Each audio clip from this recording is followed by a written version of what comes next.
The views expressed and the opinions given by the individual host and their guests do not necessarily reflect those of Para-X, its affiliates, or its sponsors.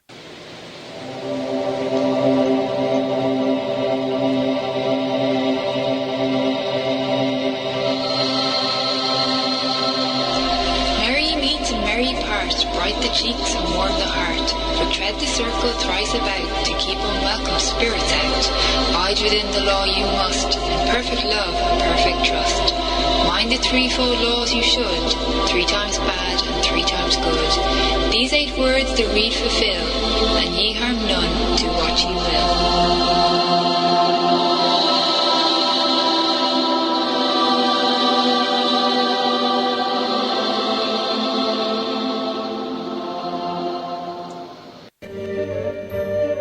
Welcome to Stirring the Cauldron.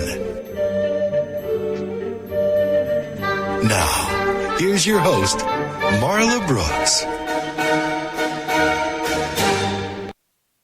Merry meet everybody, and welcome to Stirring the Cauldron. My guest tonight is Dinah Roseberry, and she's here tonight to share her new book, Flash Paranormal Fiction, 13 Stories. Dinah, or D.P. Roseberry, one way or the other, has been writing about the imagined world for many years, and she dabbles in the paranormal, romantic, intrigue, sci-fi, fantasy, horror, and all kinds of speculative fiction. And she's also a practicing, this is interesting, hypnotist, with her practice centering on past life regressions and other paranormal topics. She also reads tarot and varied oracles and has created tarot decks, as well as finding that divination brings sharp interpretation to daily living, and she uses it as a method in her writing and says that paranormal flash is a guilty pleasure. I'm glad she is, because it's a really good book. And book 2 actually is in the works. Now, chat room listeners know that they're welcome to ask questions or give comments to the guest. So if this is Thursday night, you're listening live, you can be a chatterer also in the chat room if you come over to paraxradionetwork.com. All right, Dinah, hi and welcome. Hi, it's great to be here. It's about time. It's been a long, long time. Yeah, that's good. I was starting to wonder how to open this, because there's a lot that we can talk about. But then it occurred to me that, I've known you for, about 100 years now. And I know that you love the paranormal, not only in print, but also in real life. And for some reason, I've never asked you how you got into the paranormal side of life. So before we get started talking about the book, fill me in. Okay, it's very strange. I think when you're working with the paranormal in any context, you have this synchronicity that goes on that's really crazy. I've always liked the paranormal or loved the paranormal ever since I was like 10 years old, and my father introduced it to me. And we used to sit up on Saturday nights and watch Chiller and, all those creature movies. And to this day, the creatures are the things that I really like.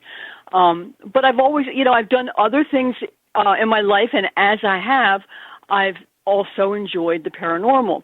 Now, for those who don't know me, for many years, I worked just until retirement recently for Schiffer Publishing, which has a market for the paranormal and mind, body, spirit. But right before I started with them, my husband and I were at home one day. This was like maybe 2 weeks before. And I said, out of the clear blue, and I don't even know where it came from, I said, I think I want to join a ghost group. And he just looked at me and like, who are you and where's my wife? And I said, I don't know why I said that, but I feel like I want to join a ghost hunting group. And he just shook his head, and we went back to what we were doing. Well, just a couple weeks later, I was hired by Schiffer, and don't you know, what I was involved in was the paranormal, and primarily with ghost investigative teams. And so it was a synchronicity that pulled me towards that. So pretty much immediately, I joined the Chester County Paranormal Research Society in Pennsylvania, who taught me the ropes. The idea was I wanted to know everything I could learn because I was going to be working with authors who would need my help to get their books published. So that's how I began in the paranormal as far as professionally. Even though there was a love, the synchronicity brought me full circle around to what I would do for a living. It really did, and very helpful because, you know, all those books, all those teams would write books. You know, they were all, what do you call it? Oh, my God. Not all over the country, but they were just, you know, their states, their cities, you know, those kinds of books. Mm-hmm. The regional, yes. Thank you. And then I guess when I popped over and they gave you me with the Hollywood thing, someone decided that it wasn't really regional because, you know, it was Hollywood. So that kind of expanded on it a little bit. And other people were doing then, you know, other books like that too. But yeah, you knew your stuff, you know. And well, you were one of my first few authors. You were right in the beginning, so I learned right along with you through the years. Yeah, except that time that you said every time I send you a manuscript, you have ghosts in your office. Yeah, ghosts in the office making me feel sick until I had to learn to make them stand outside the office. I don't know. I laughed when you told me. I'm laughing now. I didn't do it on purpose. Just you know, for the record. People laugh, but I swear to you, that's the way it went. Oh, I've had so many experiences over the years in that office at Schiffer Publishing that you would not believe. And even some of the people there don't believe me, I'm sure. But for those who do, some of them have also had experiences. So, I mean, they're everywhere. So I come by it natural. That's good. All right, let's get to the book because, as I mentioned a few minutes ago, it's called Flash Paranormal Fiction. And, you know, you've been a novel and nonfiction writer for decades. So what actually is flash fiction? And how did you decide to kind of jump the rope and go over that side? Yeah, this is something that was really out of the blue for me. Flash fiction, first, it's very short works of fiction. Sometimes it can be a couple pages long or a few pages. It can be as short as a paragraph. I think you'll see on television they have those 2-sentence horror stories kind of thing. That's a little too short for me, but all that kind of stuff is flash. You know, it's like in and out and you're done, and then you got something to think about. The reason I got into it is because once I retired, but I'm still freelancing for the company now, but once I retired, I had a little bit more time to pursue things. At least that's what I thought initially. But the next thing you know, I was involved in life, and I had spurts of time here and there, here and there, here and there. So I started to look at things that had happened to me in the past with the ghost hunting and the different things that were going on and what was happening right now. And I would sit down, and the next thing you know, I'd have a couple pages, and it was a story. And I would get up, and I'd go and do things and come back to it. It got to be really fun. I think that when a lot of people, me particularly, when you write novels, it's I think it's Stephen King that said it's like cutting open a vein and letting your life's blood pour out. Either him or Dean Koontz said that. I can't remember who. I'm sorry. But that's exactly how it felt. And it was hard sometimes, and sometimes you had to force yourself to write, and you had to bring out chunks of time. Flash fiction's not like that. You can get excited about it, go do it, and then be away. And it's the same way for readers. So that's why it became interesting to me. And the more I did it, the more I liked it. Well, here's the thing, and I think I kind of mentioned it to you the other day. I was taught that writing things short is way more difficult than writing a huge book. And, especially with fiction where you have to think out plot, characters, setting, theme, and narrative perspective and all of that. And, you know better than most because you've spent a lot of time as the book editor. You help people writing to clean up their manuscripts because there was just too wordy or something like that. And I don't know. It's just, we talked and you said that it was just almost the opposite for you, that it's much easier to do short than long, right? It was. You could have knocked me over with a feather when I realized it because that's something I did not know about myself. I always have been in for the long haul of the novel.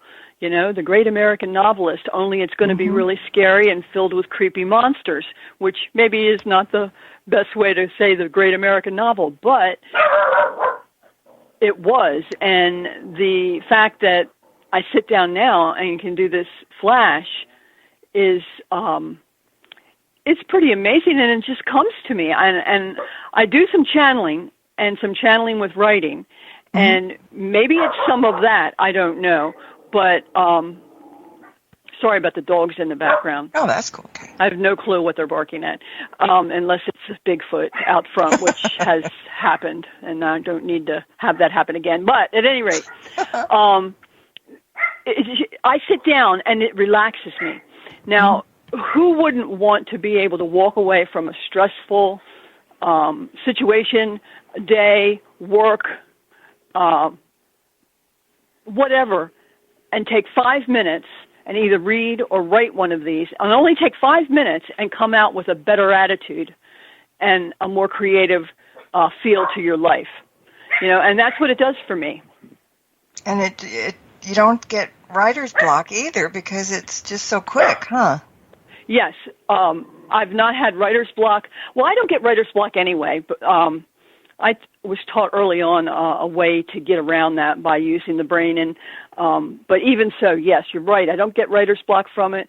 And if I don't like the story, it's not like you're losing a great deal. You just put it aside. I give it a title. I've got a paragraph. I've got a couple that I've started that I'll go back to.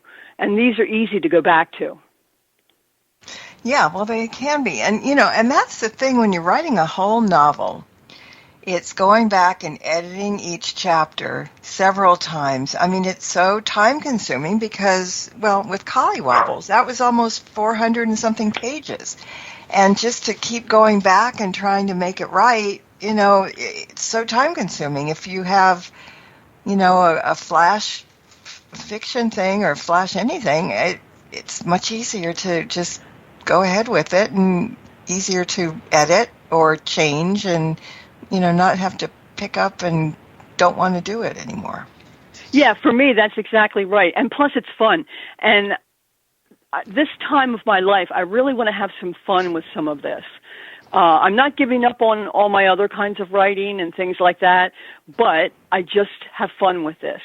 And sometimes you need that. That's probably what you were meant to do all along, and it just came when you needed it to come that way or something, maybe. Yeah, that could be. Yeah. All right, so where do you come up with the plot for stories like that? Because the stories include, like, ghosts and witchcraft and aliens and zombies and even demons and maybe a few others. How does that pop up into your head? Well, I know this witch, and she has a show. That's a good start, or maybe not. Yeah. Seriously, what I have done, I think in almost all of the stories but one, and I can't say that for sure without going back in the contents and looking right now, but there is some inkling of either truth or something that's been in my mind for some reason, a story that has developed around something that's happened to me. Now, the story itself is not about that thing, but that thing is within the story. For example, like the barking dog. You've heard my barking dogs. I have a story about that, yes. And I've connected it to a story that had not a story, an experience that I had with the ghost investigative group that I belong to, at the head person's home, where a dog just continued to bark at a wall. Mm-hmm. And I used that. We found out later that was a ghost. I mean, his house was haunted. But what I'm saying is I used that as a method when I wrote. And I did that for most of the stories. There's some kind of inkling of truth in each one of them. Did you pick 13 stories just because of the number, or was I did. I know that's hokey. Please forgive me, group. No, it's not hokey. It just made me kind of smile. She's getting it right, yeah. Triskaidekaphobia, the fear of number 13. I couldn't resist. No. Well, and I think probably, you do some research on this, so if you're doing something, let's say, about witchcraft, you have to go dig around, or maybe, you've in your editing have kind of got a little bit more savvy about it. And so it's kind of a learning process all the time. I mean, you knew about ghosts because of the investigations and stuff. Witchcraft, well, you did my oracle deck, so you maybe learned a little bit about that then. And also, if you remember, you told me the whole thing about the mirrors. Oh, yeah. Okay, yeah. And if you'll notice, that is what that particular story in my book is about. That's good. I like that. I forgot to tell you that earlier. Oh, yeah, I didn't even pay attention. But also, okay, so you know about ghosts, you know about witchcraft. Aliens is something very important to you that you know very much about. You're a MUFON member and stuff. And there is a alien story in the book also. There's always aliens with me. I know. Anybody that's around me knows I'm the alien girl. Mm-hmm. But so what about the stories about zombies and demons? How are you familiar with those two? Well, the zombies, I have to give credit to my daughter. Okay. Of course, the zombies are part of that whole growing up thing. I've always liked, the Night of the Living Dead and all those things. But my daughter, she is working on being an actress, and she has been fooling around with an indie film involving zombies and going out and shooting them with those crazy guns and stuff, and having a blast. and she participates in these zombie runs and stuff and she does all her makeup. So she's actually the cover of my book, which is the picture of the zombie. So most of the zombie stuff comes from my involvement with her. Okay. And demons probably from ghosts, because, of course, everybody thinks there's a demon around every corner. Yeah, and that's true. And that came from, that particular story involves a hospital, and I've been in a lot of hospitals of late, and sitting in a lot of waiting rooms and looking through a lot of glass windows at people shuffling here and there, and that's what that comes from. The old what if, just because it's horror doesn't mean the author for horror does not look at the what if this happened, what if that, what if this. And I do a lot of that. I think about what if all the time. I can be sitting at a restaurant and look around and say, what if this happened? And then I've got a storyline. It's just, they're coming to me faster than I can get them on paper. So you're supposed to, maybe the next book should be more than 13 stories. Could be. I've already got a premiere story done, which is just a little bit longer than Flash. It's called 13 Chickies. And it's alien, and I can't give it away too much. But, this stuff just is falling out of the sky. And, they're horror stories, they're paranormal stories, and you would think that they might be all scary and, don't look over your shoulder when you're reading the book or something. But I got a chuckle out of some of them. And one of them was the alien story, Casting Down Aliens. Because, you know, the very ending when things get explained, sometimes it's just like, oh my God, I started laughing. You know, I didn't expect that, which is a very good thing. And I would, you know, be kind of smiling at some of the stuff. So I think there's something for everybody. Did we leave out any monsters that you wrote about? Let's see. I think we got, well, Bigfoot. Oh, okay, Bigfoot. Ah. That's my favorite story of the book. It's called Say It With Bananas, or Say It With a Banana, something like that. Yeah.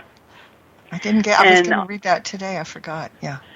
Well, the way that started and how that came about as far as things that had happened to me is we moved into this home and from Pennsylvania to South Carolina, which we've it's a whole other story. No, never mind, it's not important. But we have a big front yard, and across the street and on three sides we have woods, and we have this fabulous sky that we're looking at all the stars, and my husband and I are sitting out there looking at the stars, and all of a sudden, all the sounds went away. There was no sounds, there were no bugs, there were no crickets or frogs or anything, which is really weird down here.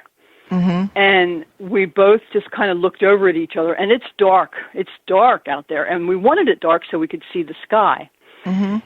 And the next thing you know, we heard this sound. It was like a growl, but how can a growl be that loud? Mm-hmm. That it felt like we couldn't tell where in the woods it was coming from. Mm-hmm. And we both looked at each other, and we got up, and we came inside, and I locked that door so fast. Then I started doing research, and it really struck me as Bigfoot. Mm. So I wrote the Bigfoot story. And then, oddly enough, today, I was on Facebook, and here in this area, somebody put a post up that said they were fishing on a river that's really close by to me and described this exact thing that happened to us, happened to him.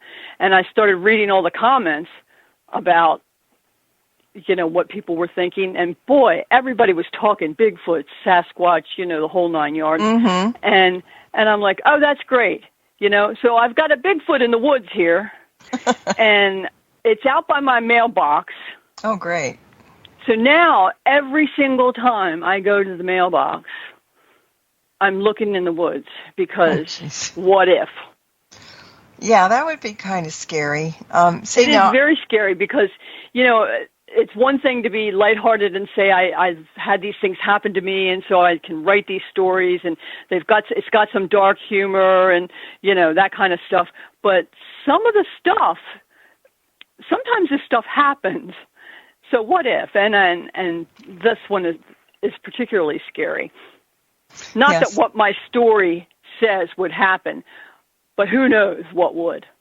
Well, you know, you do never know. Now, okay, so you have forest on three sides, and then, so it's either side and behind you, and then there's that road, or? Well, we have, like, my mailbox is out front, and that's all woods in the front. Then there's, on the left side of the house, there's all woods. Uh-huh. Then there's a small wooded patch on one side and another wooded patch behind us, but there's another house back there, too. So there's lots of woods around. Okay, but you do have other people around there, too. Just Yeah, there's some other people around. But you know what? I never see them. Huh. It's kind of like I'm in the middle of nowhere. This is called rural area, and anyway, the idea of having Bigfoot, and then of course we've had an alien sighting here too. Not an alien, a UFO sighting, and you know all this stuff. When you research it, people say that they see there's UFO involvement when there's Bigfoot around, and there's portals, and there's this and that, and we don't know. Well, yeah. I mean, that's what somebody, I don't even remember who it was on my show, but maybe Ken Garrick or somebody. But they were talking about the fact that because nobody has ever, okay, I guess, found the remains of a dead Bigfoot, that perhaps they are extraterrestrials. Or interdimensional. Yeah. Uh-huh. And yeah, both. And yeah, absolutely. But there are too many accounts to just dismiss it all. Are some of them fake, or some of them, people just getting their 15 minutes? Yeah, I guess. But I don't care what anybody thinks about me. I wrote some stories. If you believe in Bigfoot, that's great. If you don't, that's great. The fact is, something growled in my woods, and it sounded like a Bigfoot. And I'm holding out for what they say on what one of the messages on Facebook said, that, oh, it was probably a coyote. I want it to be a coyote.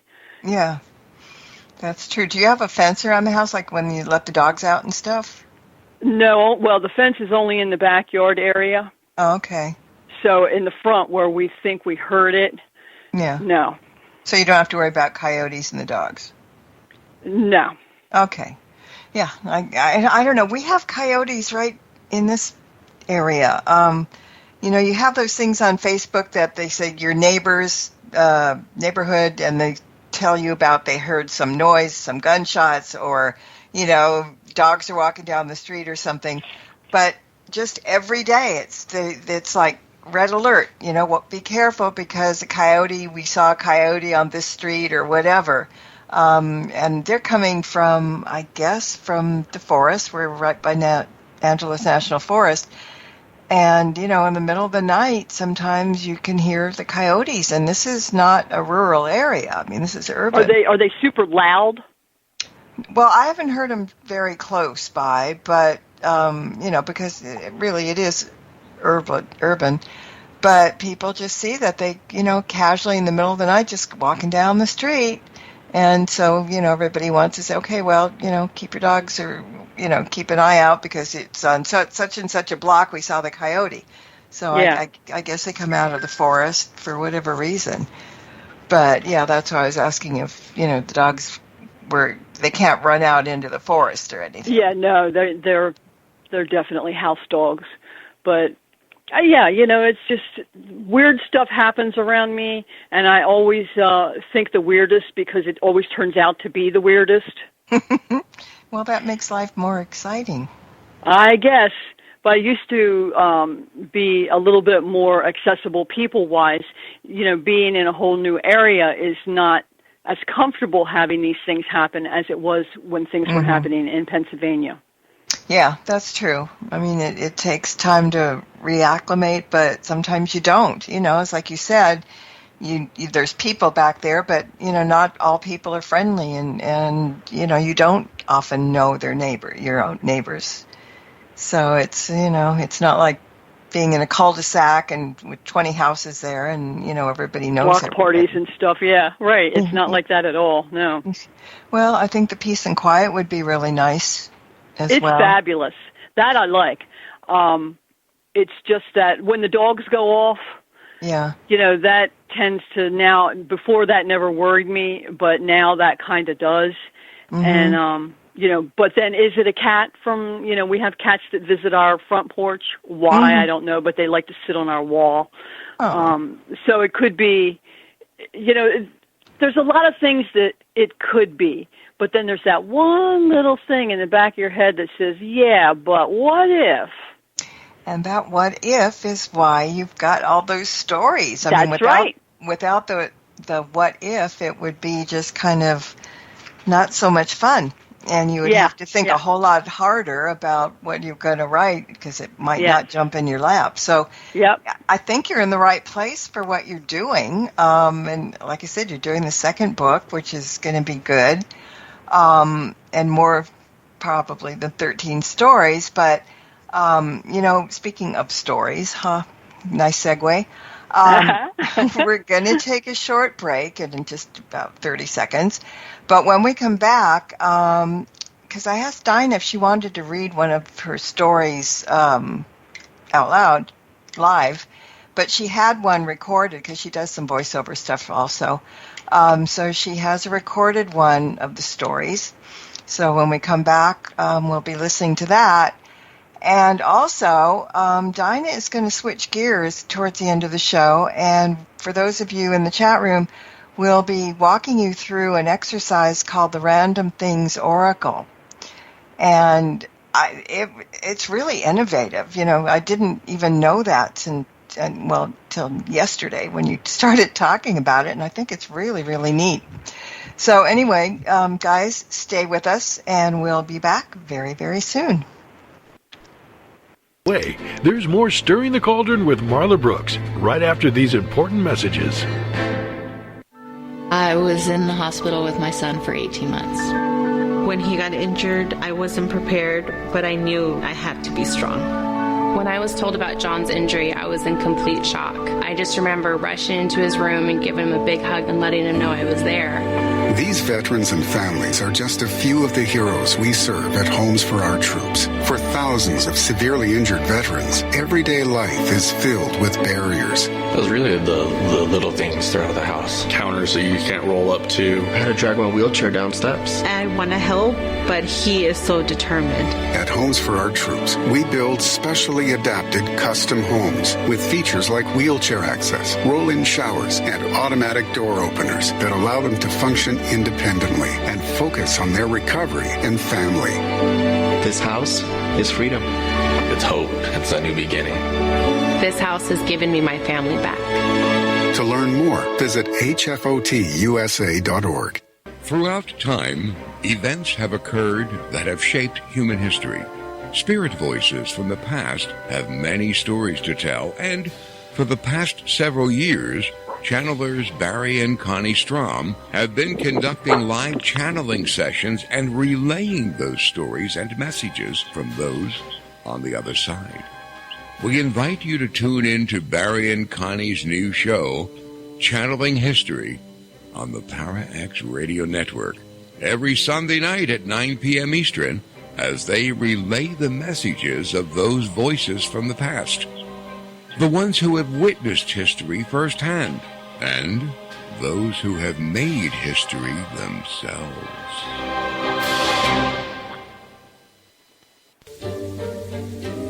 Hey everyone, it's Marla. If you like tonight's episode of Stirring the Cauldron and the archive podcast as well, take a look at the show's YouTube channel and check out the dozens of shows that are there just waiting to be heard. New shows are added each week, and while you're there, why not subscribe? It's free. And if you click on that tiny little bell icon at the top of the page, you'll be notified when new shows are available. Just go to youtube.com and then type in Stirring the Cauldron ParaX, and the link will appear. Just like magic.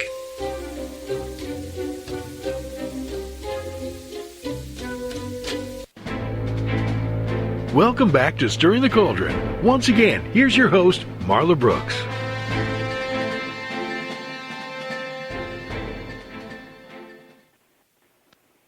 And we are back, and my guest is Dinah Roseberry, and we're talking about her new book, Flash Paranormal Fiction, and a little bit later we'll be talking about the Random Things Oracle. But first things first, we're going to play one of the stories, and it is the zombie story, so sit back and relax and listen to Zombie Love. Zombie Love by Dinah Roseberry. It was a beautiful morning, just gorgeous. I was sitting back in my no-gravity lounge chair, holding a cup of hot coffee and sipping away the sunrise. The temperature was just right, and the plants along the front screen of the porch seemed to reach towards the warm glow of the sun.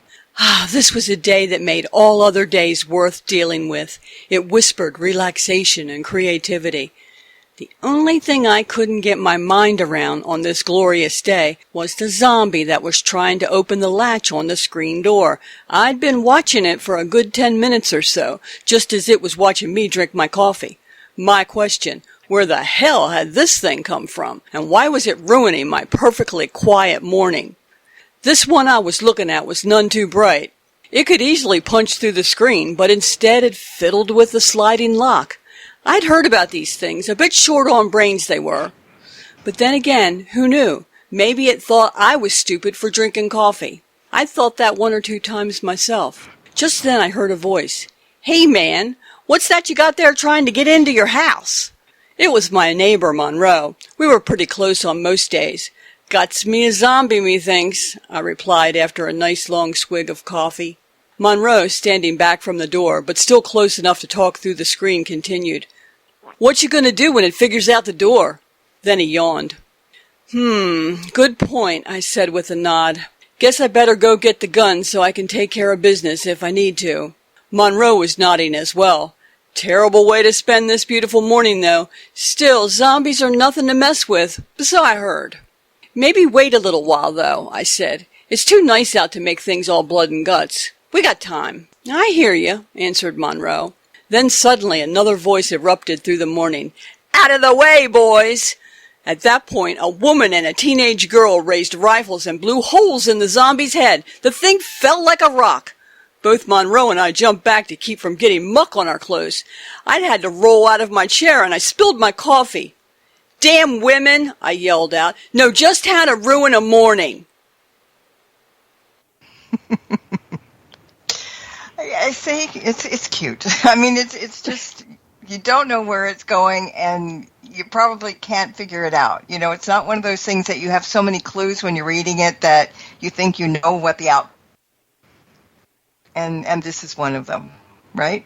Right. Yeah, and that's my back porch I'm talking about, and I was drinking coffee one morning out there all by myself, and it was beautiful.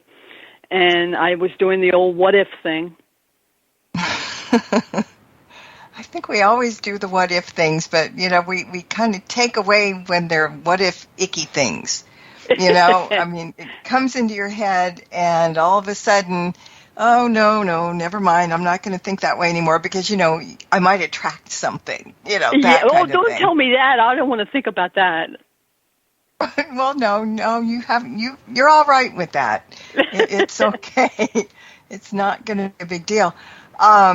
But I wanted to mention, too, because they're very short stories. You know, it's a book that you don't have to read from cover to cover. You know, you can read it at your leisure. You can look at the table of contents. You can go one by one, or you can just pick out something that looks interesting because some of the titles are cute. I mean, funny and interesting, too. So, you know, it's for people that don't have time to read. You know, and, you know, you're always talking about you taking the phone into the bathroom with you and, you know, watching TikTok or something or whatever. It's an easy read and just really interesting. And, you know, some of it is, you know, okay, you didn't want to get zombie muck all over you. Well, some people will go, ew, you know, and other people laugh. But they're all around good stories. So I just wanted to mention that. And wait, one more thing I'll mention, that I was nosing around and the book got some really good reviews, too. Oh, yeah, I got a really good review from one place. Yeah. They compared compared me to writing The Twilight Zone and Netflix's two-sentence things. And what a better review could you get than that? I know. And they said a lot of really nice things. It was really good. I put a lot of work into it, even though it's a short book. I think the trends are these days that there'll always be those of us who read these big, huge, epic books. But there's also a growing number of people that's trending who want to be quick, like you said, and pick it up and put it down. So I think that there is a market for all different kinds of reading, and this one is growing. Yeah, well, I'd never heard about flash stories before. I guess I'm out of the loop.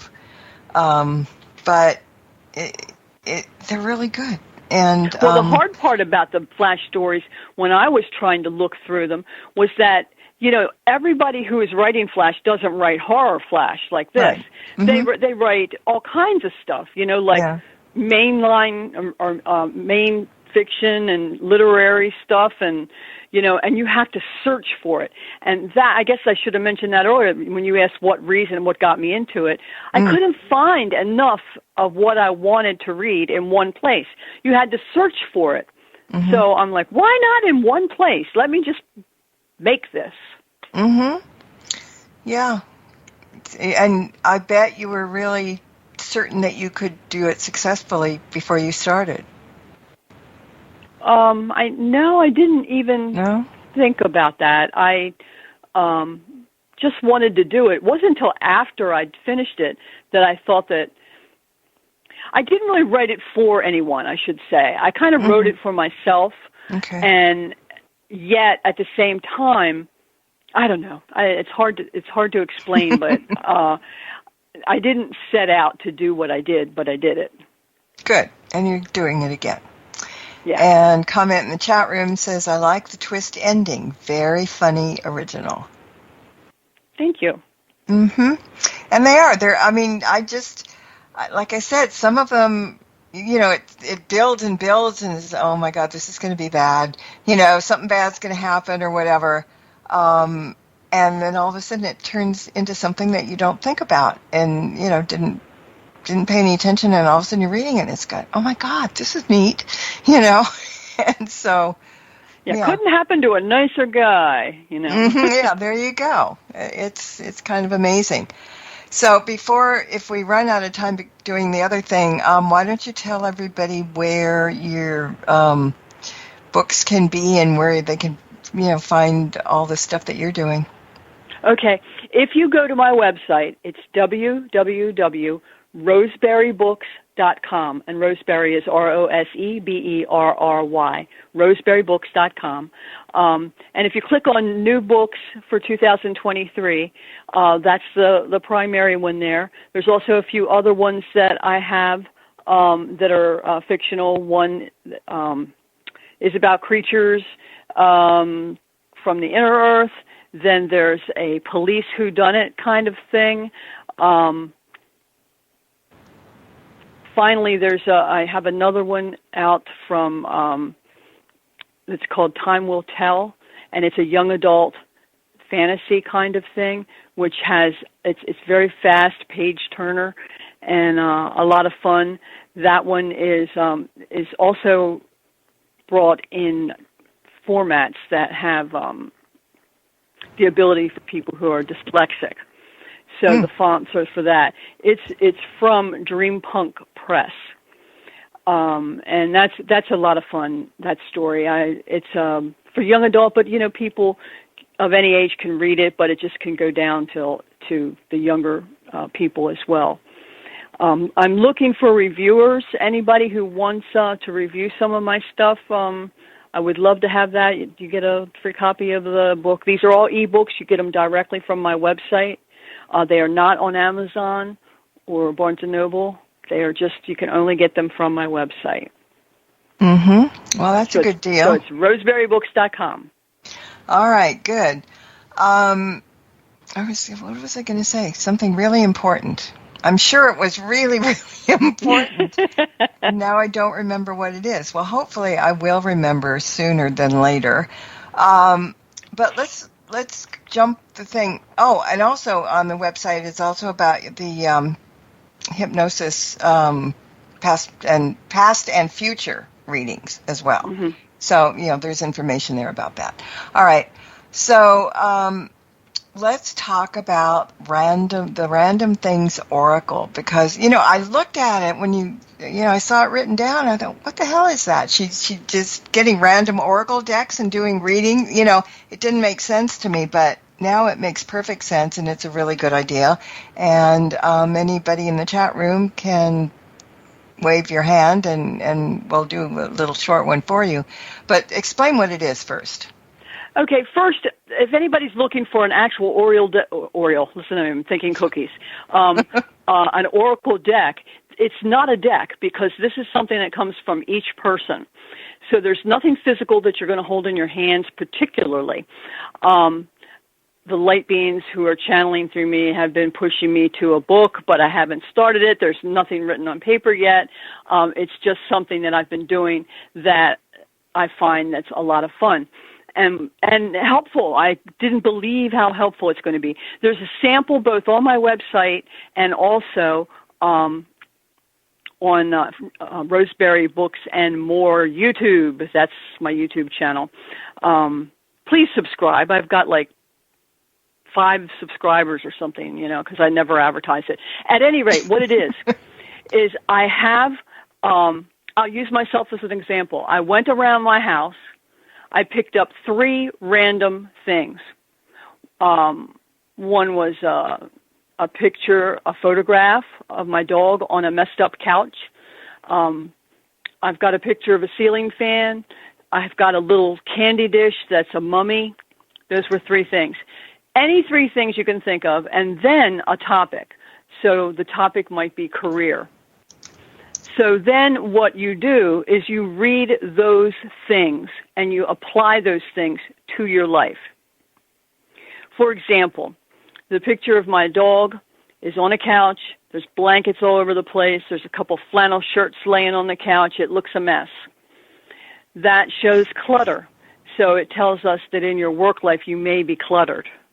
Now that's the negative side, but it also may have a positive side. So you have to look at yourself or the person that you're reading for and find out, what does this particular thing that you chose mean to you? Now you can't go around your house or picking a random thing ahead of time and kind of make it fit. Like, okay, I wanted to say this, so I'm going to pick this particular thing. Don't do that, because you're only hurting yourself. Pick 3 random things.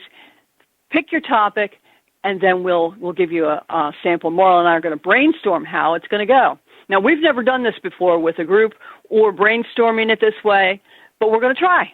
Dun, dun, dun. So we thought, because for time purposes, you don't have to go through your house and pick out 3 things. I think it would be good from where you're sitting, look around the room, and pick one thing, and then let us know what it is. And the topic. And the topic, yeah. So Kathy is waving her hand at me. And so, Kathy, when you find that one thing that you want to tell us what it is and what topic it might relate to, then we will do that. Okay, and... okay, Ceiling Cat has one too. Well, actually, she's got 3, and I like it. But Cece, just also, what topic are you looking for an answer with those things? Like career, relationship, money, a strategy, how to something, what to do next, kind of thing. All right. Well, since Cece wrote it, I'll tell you what she got. She just picked up a scissors, a lottery ticket, and a bag of Lay's potato chips. Scissors, Lay's, and what was the second one? Lottery ticket. Lottery ticket. And what's her topic? I'm waiting. So I'm giving you time to think about what those things are. Don't think about it too much. Just, me. Yeah. Okay. Yeah, you. Yeah. Yeah. Okay. We have like a 30-second thing. Okay. Okay. Her topic. She wants to know what those things go along with what to do next. With what topic? In life, I guess. In life. That's my guess. That's kind of broad. But okay, we can try it. Let's try it for life. We'll give her another 2 seconds, and then maybe if I'm correct, then we can run with it. In the meantime, Kathy is still looking for something, and I'm loving the combination of scissors, lottery ticket, and a bag of Lay's potato chips. I mean, that's just like makes me hungry. No, I'm not even going to go there. I'm going to let you do this because I'm going to. No, we're going to do it together. Well, I know, but you can start. All right. I don't have the answer, so let's just go. Go with life. Yeah, because I'm saying, and I might be wrong. Yes, she said in life. Okay. Okay. Okay, you were talking about what now? What was yours, Marla? Did you start? Well, no, I didn't start yet, but here's what Well, you do it first, and then I'll tell. Okay. 'Cause you're better than I am. Okay. So for life, let's look at scissors. Now, scissors, what do? They cut. Okay. So something in your life you might want to cut away. Something you might want to cut around. You know, think about how you're holding scissors and how you can cut around something or cut something in half. Or you could hurt someone with scissors. There's something you want out of your life entirely. Now you mix that with a lottery ticket. This might have something to do with money. So if you have something going on with a lottery ticket, that means you're wanting money. You've bought something that money is important to, and if you mix it with scissors, something wants to be cut out. So maybe you want to cut out the fact that you're poor, and now you've got money. And we'll go deeper in a second. Lay's potato chips, that's kind of salty. Depending on the kind of bag you get, I particularly like baked, but other people like other flavors. Those are satisfying snacks. You wouldn't have it unless you were satisfied.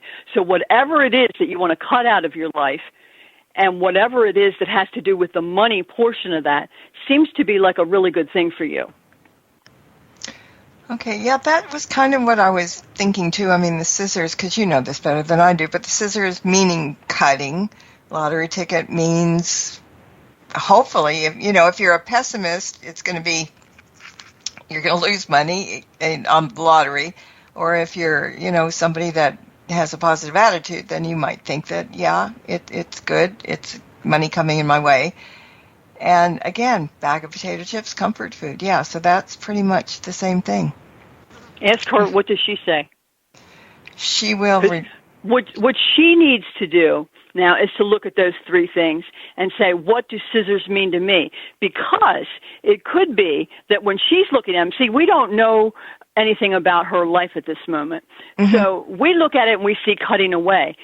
She might have she might be working on a project where she's sewing something and she's cutting fabric, or she's making crafts, and it might have to do with creating something. Do you see what I mean? Mm-hmm. So whatever it means to that person is important too. So like if she was doing crafts or something like that, that's comforting as well. Mm-hmm. Lottery ticket, but it costs money. It costs money to do crafting, and she might feel like she needs more money. So it depends on what her topic is. This teaches somebody to read for themselves if they want to, or for somebody close to them. Okay, she said, yes, she's downsizing. So okay, so she's cutting stuff out of her life to be more comfortable. Mm-hmm. Mm-hmm. Okay, let me jump over because we're going to run out of time. Kathy, she got a pen, a bottle of water, and a lighter. And the topic is what to do next with my creativity. Okay. Well, pen. What does a pen mean to her? Obviously, that means writing. Okay, so either writing or drawing or something that you would do to put ink to paper. Then you have water, which is to stay hydrated. So it's something that you have to take care of your physical body while you're doing that. And a lighter at the same time means something has to burn. So let's see. Writing, hydrated, burning. What do we got? See how this goes? You have to. It's really a self-thinking project. Yeah. Now, without her interacting, it's kind of hard. But for you and I, what would you think the burning would be? Can you got an idea? You mean the lighter? I don't know why, but Harry Potter came up into my mind, and Dumbledore had that lighter that could take away light from the street lights or put it back. I forget what it was called. So I'm thinking as far as lighter is not burning, but as either brightening or darken. Okay. Oh, that's good. I like that. So a darkening or a lightening of some kind of creative endeavor that involves ink to paper. Water, that's kind of the 4 signs, the 4 earth, water. Air, yeah. Mm-hmm. One of the four elements. Along with later for fire, too. Well, true. And now that you said water is the elements, she works with the elements. And so maybe that's kind of what that is. There's something to do with, Well, does she write or draw? What's her creativity? I don't know exactly. But, she's metaphysically inclined. That's a good way to put it. So it could be that, And unfortunately, now she's going to have to figure that out too. But this is, everybody's saying this is fun and whatever. And maybe we should just do a show on that sometime down the line. But we do have to start closing out now. Okay. So, that was quick, but good. Yep. I'm going to be thinking about this too. So we got to wind down, but give the website your information one more time. Dinah Roseberry, www.roseberrybooks.com. That's just too easy.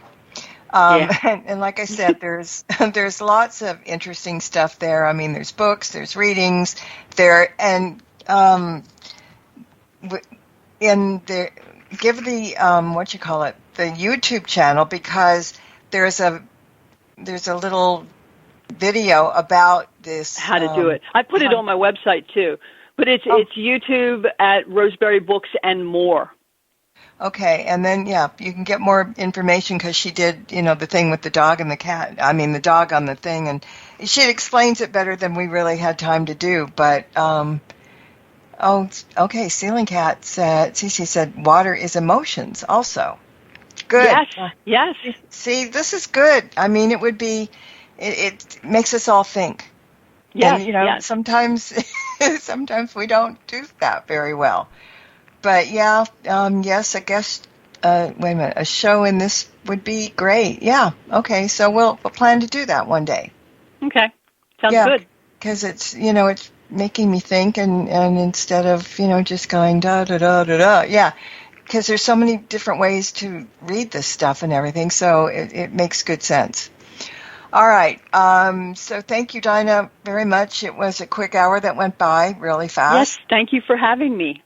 Anytime, and, we'll be back and do this and some other things down the line, so don't be a stranger.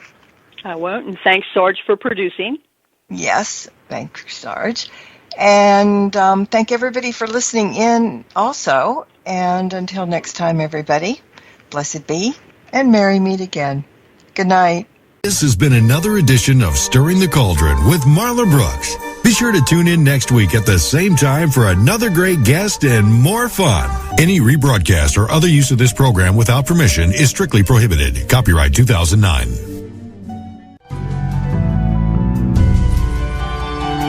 You have been listening to the Para X Radio Network.